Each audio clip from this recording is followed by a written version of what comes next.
that the words of my mouth and the meditations of our hearts be acceptable in thy sight, O Lord, our strength and our Redeemer. Amen. Over the past few months, the gospel readings have been from Jesus' preaching and teaching in Galilee.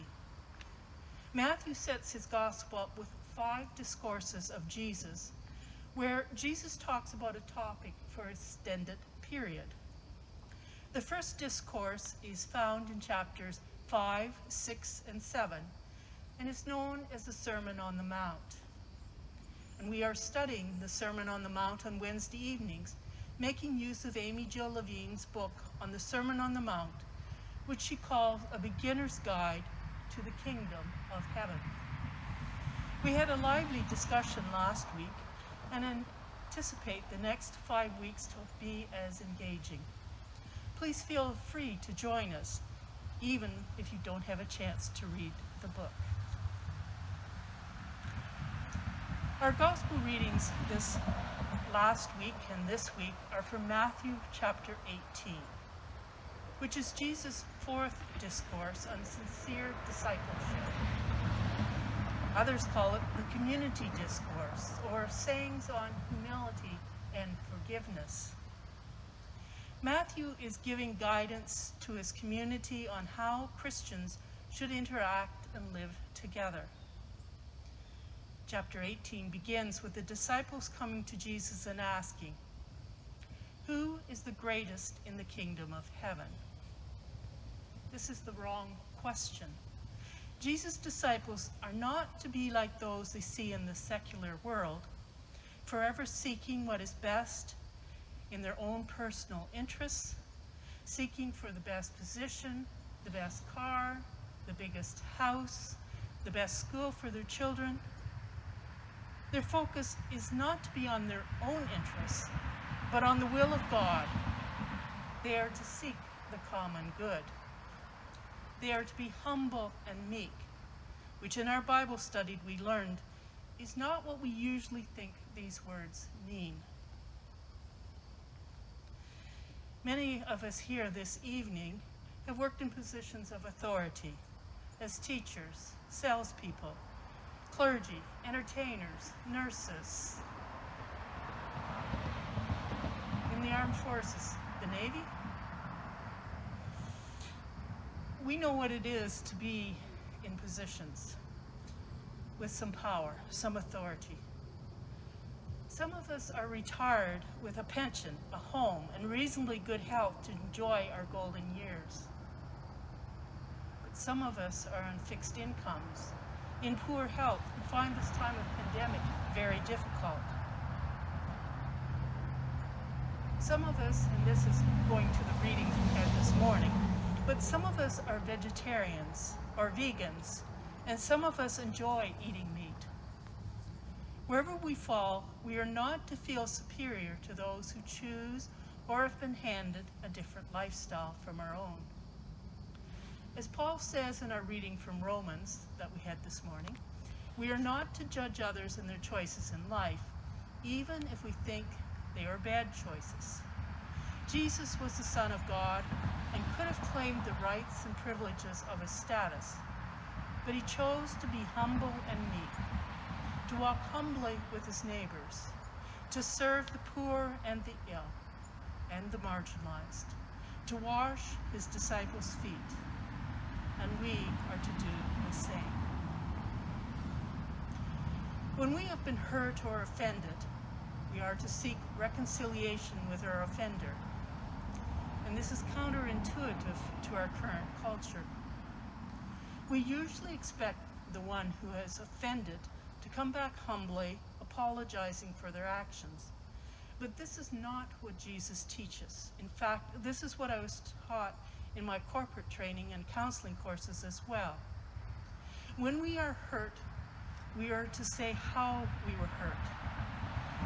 Judy, when you did X, it offended me. To be specific. We cannot assume others can read our minds.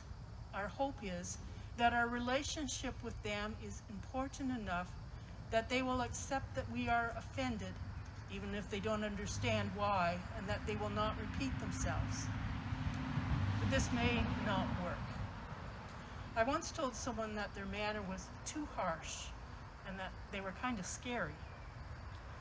I was just told, get over it and grow a thicker skin. It wasn't quite the response I had hoped for, but at least we continued in conversation with some understanding of the other's perspective. And in this morning's gospel, we had Peter coming to Jesus and asking if he should forgive his offender 7 times. 7 was considered perfect. But Jesus says, no, he is to be better than perfect, to forgive 77 times or 70 times 7, which means to have no limit to the number of times we forgive. The parable of the unforgiving servant is an exaggerated story. The servant owes his master $1 gazillion, an unbelievably large sum which he would never ever be able to repay in a lifetime. But because he begged for time, his master forgave him the total debt. Debt-free with no amount still owed. Wow, this is impressive. This must have been such a relief to the man to no longer have this debt hanging over his head. This could have opened up so many possibilities for the future. Just imagine what it would mean to be debt-free.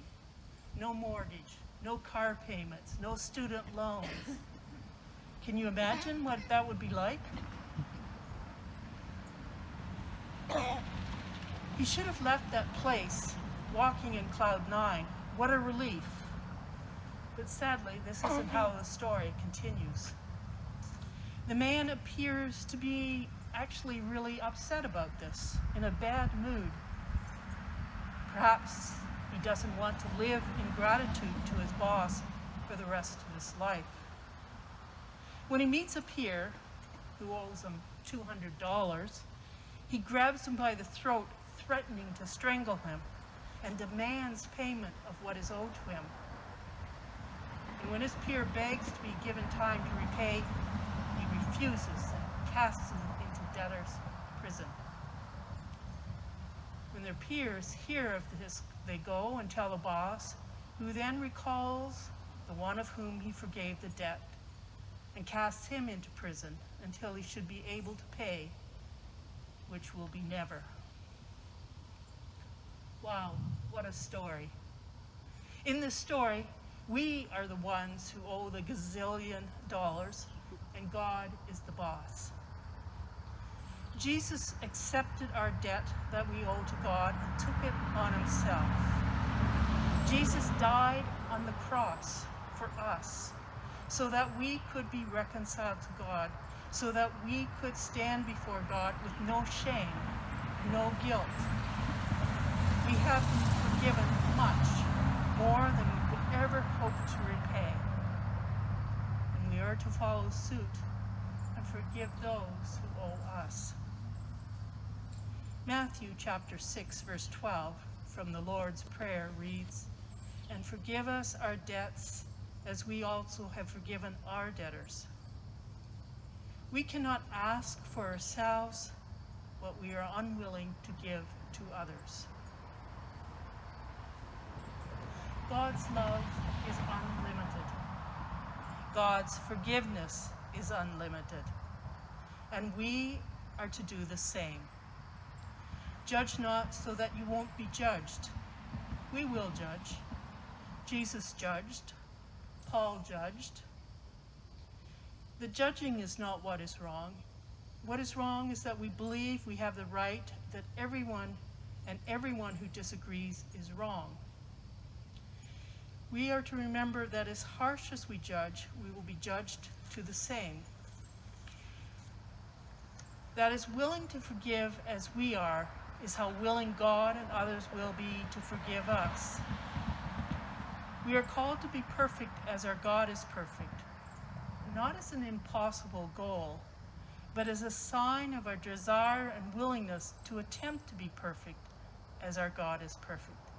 to love unconditionally, to judge with mercy and grace, and to forgive others as we wish to be forgiven. Amen. Amen.